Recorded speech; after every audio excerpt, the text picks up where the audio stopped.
Laptop लेने का सोच रहे हैं तो आप भी वो गलतियां मत कीजिए जो अक्सर लोग करते हैं, या फिर इन पॉइंट्स को हमेशा ध्यान रखिए लैपटॉप लेने के time.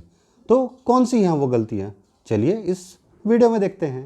Hello friends, my name is स्वप्न श्रीवास्तव और आप देख रहे हैं मेरा यूट्यूब चैनल नई रफ्तार। तो जो सबसे पहला और सबसे बड़ा मिस्टेक जो हम लैपटॉप लेने के टाइम करते हैं कि सही तरीके से प्रोसेसर सेलेक्ट नहीं करते हैं। सबसे पहले तो आपको ये देखना है कि आपको लैपटॉप में काम कैसे हैं, यानी आपको लैपटॉप में क्या काम करने हैं। क्या आपके बेसिक यूजेस हैं, या आपके मीडियम यूजेस हैं, या आपका हैवी यूजेस है। बेसिक यूजेस में कौन आएगा? मान लीजिए आपका नॉर्मल वेब ब्राउजिंग का कुछ काम है, आपको सोशल मीडिया हैंडल करने हैं, कुछ एक्सेल शीट्स में काम करने हैं, छोटे मोटे प्रोजेक्ट्स बनाने हैं, मतलब बेसिक से आपका काम है। तो फिर आप i3 प्रोसेसर की तरफ जाइए या फिर राइजन का 3 सीरीज़ ले सकते हैं। बट अगर आप कोडिंग करते हैं, आप एडिटिंग करते हैं, चाहे वीडियो एडिटिंग हो चाहे फ़ोटो एडिटिंग हो, या आप कोई गेम्स खेलते हैं, तो आपको i5 प्रोसेसर या राइजन 5 की तरफ जाना चाहिए।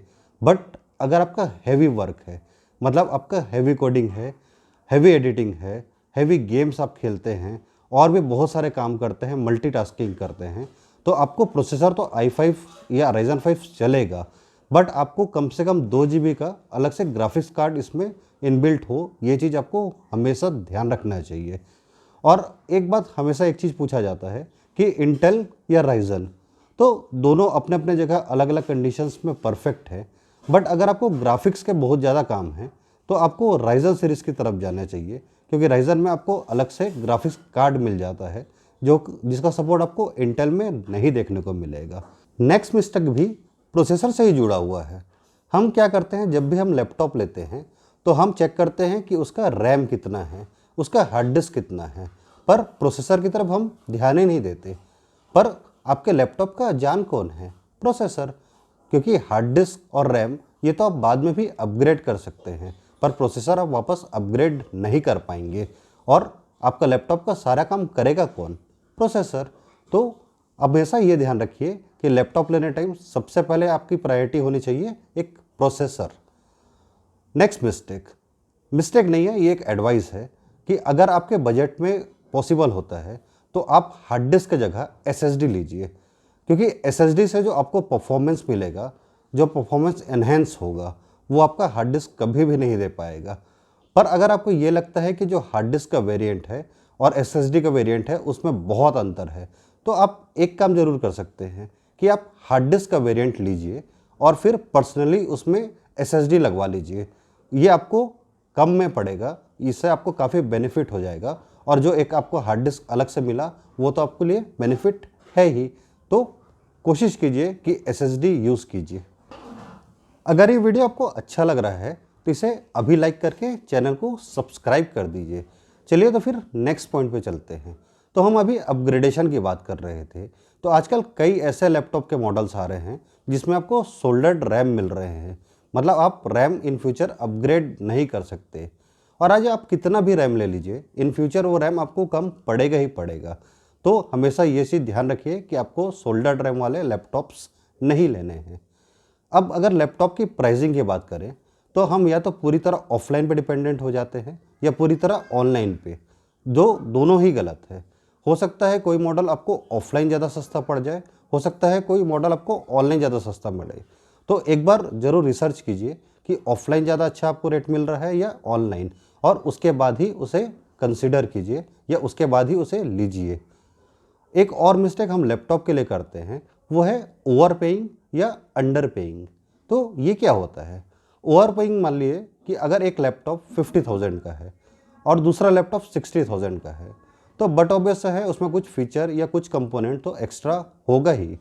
बट क्या वो जो एक्स्ट्रा फीचर या एक्स्ट्रा कंपोनेंट दिया हुआ है वो आपके यूज़ का है? अगर आप उसे यूज़ नहीं करते या यूज़ नहीं करेंगे तो जो 50,000 का लैपटॉप है और 60,000 का, आपके लिए तो दोनों ही बराबर है, लेकिन आपका पैसा तो उसमें एक्स्ट्रा लग ही गया। और अंडर पेइंग क्या होता है कि आप पहले से एक बजट डिसाइड कर लेते हैं कि मुझे 25 या 30,000 में एक लैपटॉप लेना है, पर उसका स्पेसिफिकेशन नहीं देखते। आप अगर 30,000 में एक लैपटॉप ले आए और उसको प्रॉपर यूज़ ही नहीं कर पा रहे हैं तो उसका भी कोई सेंस नहीं है।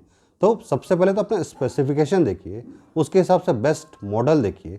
अगर 2-4-5 हज़ार एक्स्ट्रा है तो ले लीजिए, लगता है तो 1 महीना रुक के 2 महीना रुक के लीजिए, क्योंकि आप लैपटॉप लेंगे तो एक ही बार, बार बार तो नहीं। तो ऐसा लैपटॉप लीजिए जिसमें आप आराम से काम कर सकते हैं। एक और मिस्टेक कि हम लैपटॉप के ब्रांड के हिसाब से जाते हैं कि एक्स ब्रांड ज़्यादा अच्छा है या वाई ब्रांड। ऐसा कुछ भी नहीं है। आपको पर्टिकुलर मॉडल देखना चाहिए कि आपके स्पेसिफिकेशन के हिसाब से जो मॉडल है वो कौन सा ब्रांड आपको सबसे अच्छा प्रोवाइड कर रहा है, सबसे अच्छे रेट में प्रोवाइड कर रहा है, सबसे अच्छे प्राइस में प्रोवाइड कर रहा है। और एक चीज़ हमेशा कंसिडर करना चाहिए कि उस कंपनी का सर्विस सेंटर आपके कितने पास में है। ये प्रॉब्लम आपको कब हो सकता है? अगर आप कोई छोटे सिटी में रहते हैं तो वहाँ सबसे पहले आप चेक कर लीजिए कि किस कंपनी का सर्विस सेंटर आपके आसपास में है और उसका फीडबैक कैसा है। एक और मिस्टेक जो जनरली हम लैपटॉप लेने के टाइम करते हैं कि हम कोई बल्कि या हैवी लैपटॉप नहीं लेना चाहते, बट हमको काम करना है, हैवी गेम्स खेलने हैं, हैवी एडिटिंग करने हैं, हैवी कोडिंग्स करने हैं। आप भी सोचिए, अगर आपको इतने हैवी काम्स करने हैं तो उसको करने के लिए आपको एक्स्ट्रा कंपोनेंट्स तो लगेंगे ही, और कंपोनेंट्स लगेंगे तो लैपटॉप हैवी होगा ही। तो सिर्फ इसलिए कि वो हैवी है उसे आप सेलेक्ट ना करना, यह भी एक बहुत बड़ी मिस्टेक है। एक और मिस्टेक जो हम जनरली करते हैं कि हम लैपटॉप आज की रिक्वायरमेंट के हिसाब से लेते हैं, बट आप जब लैपटॉप लेंगे तो उसे नेक्स्ट 5-6 साल तक तो ज़रूर चलाएंगे। तो आप कम से कम अगले 3 साल के हिसाब से देखिए कि आपको उसमें क्या क्या काम करने हैं, और जो भी आपका प्रोसेसर है वो धीरे धीरे स्लो भी होगा। तो नेक्स्ट 3 ईयर के हिसाब से आप अपना एक स्पेसिफिकेशन बनाइए और उसके हिसाब से ही लैपटॉप लीजिए। नाउ द लास्ट मिस्टेक, और ये सिर्फ लैपटॉप के लिए नहीं है, चाहे आप डेस्कटॉप लीजिए, चाहे मोबाइल लीजिए, चाहे कुछ भी लीजिए, सब में ये काम आएगा, सब में ही एप्लीकेबल होगा कि कभी भी मार्केटिंग गिमिक के पीछे मत भागिए। आप देखिए कि आपको कौन सा लैपटॉप लेना है, आपके रिक्वायरमेंट क्या है, उसके स्पेसिफिकेशन क्या है, वैसे मॉडल लीजिए, अच्छे रेटिंग वाले मॉडल लीजिए, पब्लिक फीडबैक वाले मॉडल लीजिए। ये मार्केटिंग से कुछ नहीं होता। प्रैक्टिकल लाइफ में देखिए कि क्या यूज़फुल है और आपको उसी लैपटॉप को लेना चाहिए। तो बस कुछ यही थे पॉइंट्स जो आपको लैपटॉप लेने टाइम ध्यान देना चाहिए, या ये गलती लैपटॉप लेने टाइम नहीं करनी चाहिए। तो कैसा लगा आपको ये वीडियो? अगर वीडियो अच्छा लगा तो इसे लाइक कर दीजिएगा, चैनल को सब्सक्राइब कर दीजिएगा। मिलते हैं फिर नेक्स्ट वीडियो में। तब तक खुश रहिए, मस्त रहिए, बिंदास रहिए। Bye bye.